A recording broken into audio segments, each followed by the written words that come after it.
ونصلي على رسوله الكريم أما بعد فأعوذ بالله من الشيطان الرجيم بسم الله الرحمن الرحيم ونرثه ما يقول ويأتينا فردا واتخذوا من دون الله آلهة ليكونوا لهم عزا كلا سيكفرون بعبادتهم ويكونون عليهم ضدا ألم تر أنا أرسلنا الشياطين على الكافرين تؤزهم أزا فلا تعجل عليهم إنما نعد لهم عدا يوم نحشر المتقين إلى الرحمن وفدا ونسوق المجرمين إلى جهنم وردا۔ سورۃ مریم کا درس چل رہا ہے۔ اسی سورت کی آیت نمبر 80 سے لے کر 86 تک تلاوت کی گئی۔ گزشتہ آیتوں کے اندر اللہ رب العزت نے کافر کے متعلق جو بیان فرمایا تھا کہ عاص بن وائل کٹر کافر ہے۔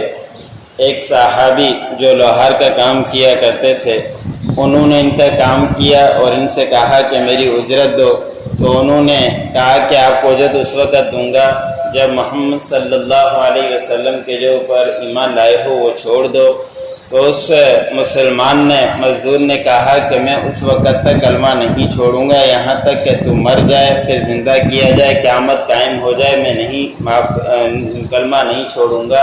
تو اس وقت اس نے مذاق کے طور پر کہہ دیا، اور کافر لوگ قیامت کو مذاقی سمجھا کرتے تھے، تو کہا کہ جب اس طرح ہوگا قیامت قائم ہوگی اور میں مر کر زندہ ہوں گا پھر میں تجھے دوں گا، ابھی جیسے میرے پاس مال ہے اس وقت بھی ہوگا۔ تو اس کے جواب میں اللہ رب العزت نے فرمایا کہ یہ کیا غیب کے اوپر مطلع ہو گئے ہیں کہ کیا ان کو اللہ رب العزت قیامت کے دن بھی دے گا؟ ہرگز نہیں، ان کے لیے قیامت کے دن کچھ بھی نہیں ہوگا۔ اور آج کیا ہے کہ اللہ رب العزت نے فرمایا کہ ہم ان کے وارث ہیں، جو کچھ یہ کہتا ہے، اور قیامت کے دن یہ اکیلا آئے گا، اس کے پاس نہ کچھ مال ہوگا نہ اولاد ہوگی نہ کچھ، اکیلا ہی اللہ رب العزت نے فرمایا کہ میرے پاس آئے گا، کوئی بھی اس وقت اس کا مددگار نہیں ہوگا۔ اس لیے حدیث مبارک میں ہے کہ انسان جب انتقال کر جاتا ہے تو اس کے ساتھ 3 چیزیں چلا کرتی ہے، ایک اولاد چلتی ہے، دوسرا تھوڑا بہت جو مال ہے وہ چلتا ہے، اور تیسرے اعمال چلتے ہیں۔ 2 چیزیں قبر تک چھوڑ کر واپس آ جاتی ہیں، اور تیسری چیز اس کے ساتھ رہا کرتی ہے۔ مال جو تھوڑا بہت گیا وہ قبرستان تک جاتا ہے، قبر میں دفن کرنے کے بعد واپس آ جاتا ہے۔ اولاد رشتہ دار جاتے ہیں، وہ بھی دفن کرنے کے بعد واپس آ جاتے ہیں۔ ایک ہی چیز اس کی قیامت جب قیامت قائم ہوگی اس وقت تک ساتھ رہے گی، اور وہ اعمال ہیں۔ تو اللہ رب العزت نے فرمایا کہ اس لیے یہ اکیلا ہمارے پاس آئے گا، کوئی بھی اس کے ساتھ نہیں ہوگا، اور اس کے ہر چیز کے وارث ہم ہی ہیں۔ اس لیے انسان کو چاہیے کہ اس دنیا کے اور مال کے چکروں کے بجائے اللہ رب العزت کے ہاں جو پسندیدہ ہے وہ اعمال ہے، اس کو اپنانے کی کوشش کرتے رہنا چاہیے۔ پھر اللہ رب العزت نے فرمایا کہ انہوں نے اللہ کے علاوہ چھوڑ کر دوسروں کو معبود بنا لیا ہے تاکہ ان کے لیے عزت بڑھ جائے۔ ہرگز ان کی عزت اللہ رب العزت نے فرمایا کہ نہیں بڑھے گی۔ جتنا چاہے یہ اللہ کے علاوہ دوسروں کی پوجا کر لیں، دوسروں کو معبود بنا لیں، کوئی ان کی عزت نہیں بڑھے گی۔ اور یہاں تک کہ جن کی یہ عبادتیں کیا کرتے تھے، اللہ کے علاوہ دوسروں کو معبود بنایا کرتے تھے، تو قیامت کے دن وہی لوگ ان کے مخالف بن جائیں گے، اور قیامت کے دن وہ ان سے کہیں گے کہ ہم آپ ہی کی عبادتیں کیا کرتے تھے، ہماری مدد کرو۔ تو اس وقت شیاطین اور جن کی بھی یہ پوجا کیا کرتے تھے وہ کہیں گے کہ یہاں تک تو ہمارا چھوڑنا مقصد تھا، اب تم جانو، تمہارا کام جانے، ہم کوئی بھی تمہاری مدد کرنے والے نہیں ہیں۔ وہی لوگ ان کی مخالف بن جائیں گے جو اللہ کے علاوہ دوسروں کی عبادتیں کیا کرتے تھے۔ پھر اللہ رب العزت نے فرمایا کیا آپ نے نہیں دیکھا کہ بے شک ہم شیاطین کو کافروں کے اوپر چھوڑ دیتے ہیں، پھر یہ شیاطین کافروں کو ابھارتے رہتے ہیں غلط کاموں کے اندر، جس طرح چاہے وہ کافرین ان کو کہتے ہیں، کافروں کو شیاطین کہتے ہیں، وہ انہی کی بات مانتے ہوئے زندگی گزار رہے ہوتے ہیں، پھر یہی شیاطین کافر کے قیامت کے دن ان کے مخالف بن جائیں گے۔ انسان کے ہر طرح کا انسان مرد بھی ہے عورت بھی ہے، ایسے ہی جنات اور شیاطین مرد بھی ہوا کرتے ہیں عورتیں بھی ہیں، تو ان کے ہر طرح کے آگے ان کو برگلاتے ہیں۔ پھر وہ گمراہی کے اندر مبتلا ہوتے رہتے ہیں۔ اللہ رب العزت نے انسان کو سوچ دی ہے، عقل دی ہے، سمجھ دی ہے ہر چیز کا، تو اس کے اندر غور و فکر کر کے زندگی گزار سکتا ہے۔ شیاطین کے ہرگز پیروی نہ کرے۔ شیاطین زبردستی کسی کا ہاتھ کھینچ کر گمراہ نہیں کرتے، اور وہ تو صرف ان کو بات بتلا دیتے ہیں، اس کے بعد وہ خود بخود بھٹکتا ہی رہتا ہے۔ ایسے ہی جو مبلغ ہے وہ بھی کسی کا ہاتھ پکڑ کر صحیح راستے پر نہیں لا سکتا، وہ حق بات بتا سکتا ہے۔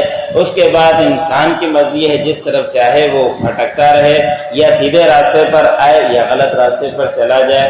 اس لیے حدیث مبارک میں آتا ہے کہ سنتیں اپنے گھر کے اندر پڑھا کریں، اس لیے کہ جو چھوٹے بچے ہیں وہ اس سے عبرتیں حاصل کیا کرتے ہیں۔ چھوٹے بچے نقالی ہوا کرتے ہیں، وہ جو کچھ ٹی وی کے اوپر دیکھیں گے، موبائلوں کے اندر دیکھیں گے، وہ اس طرح کی ہی حرکتیں کرتے ہیں۔ اگر ہم نوافل اور دوسری عبادات گھر کے اندر کریں گے تو چھوٹے بچے ہمیں دیکھ کر ہماری ہی نقل کریں گے، تو بعینی اسی طرح شیطان گمراہ کرتا رہتا ہے۔ تو شیطان کے چکروں میں نہ آنا چاہیے، بلکہ وہ تو غلط کاموں کے اندر ابھارتا رہتا ہے، ہمیں انہیں چھوڑ کر اعمال کی طرف اپنے آپ کو ترغیب دیتے رہنا چاہیے۔ پھر اللہ رب العزت نے فرمایا کہ ان کے اوپر جلدی مت کیجیے، بے شک ہم نے ان کے لیے گنتی کے دن مقرر کر رکھے ہیں، وہ گنتی کے دن آئیں گے تو پھر یا تو دنیا کے اندر ان کے اوپر عذاب آئے گا، یا قیامت کے دن سارے کے سارے ہمارے پاس اکٹھے ہوں گے۔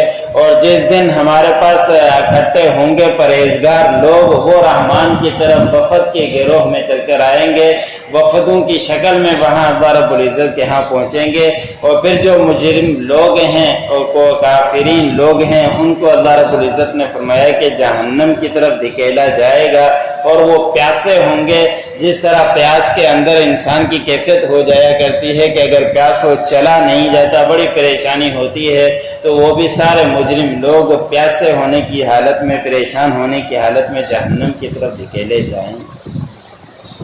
وَنَرِثُهُ مَا يَقُولُ وَيَأْتِينَا فَرْدًا، اور ہم اس کے وارث ہیں، جو کچھ وہ کہتا ہے اور ہمارے پاس یہ آئے گا اکیلا۔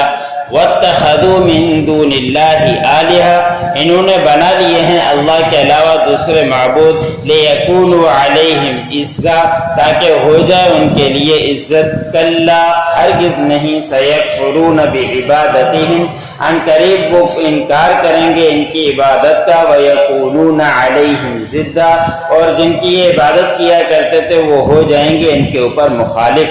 أَلَمْ تَرَ أَنَّا أَرْسَلْنَا الشَّيَاطِينَ، کیا آپ نے نہیں دیکھا بے شک ہم نے شیاطین کو چھوڑ دیا ہے، عَلَى الْكَافِرِينَ تَعُزُّهُمْ عَزًّا، کافروں کے اوپر تاکہ وہ ان کو ابھارنا۔ فَلَا تَعْجَلْ عَلَيْهِمْ، پس آپ ان کے اوپر جلدی مت کیجیے۔ إِنَّمَا نَعُدُّ لَهُمْ عَدًّا، بے شک ہم نے ان کے لیے گنتی مقرر کر رکھی ہے، گنتی کا پورا کرنا۔ یوم نحشر المتقین الی الرحمن وفدا، اور جس دن ہم جمع کریں گے پرہیزگار لوگوں کو، متقی لوگوں کو رحمان کی طرف وفد کی شکل میں۔ ونسوق المجرمین، اور ہم چلائیں گے مجرم لوگوں کو، الی جہنم وردا، جہنم کی طرف پیاسے۔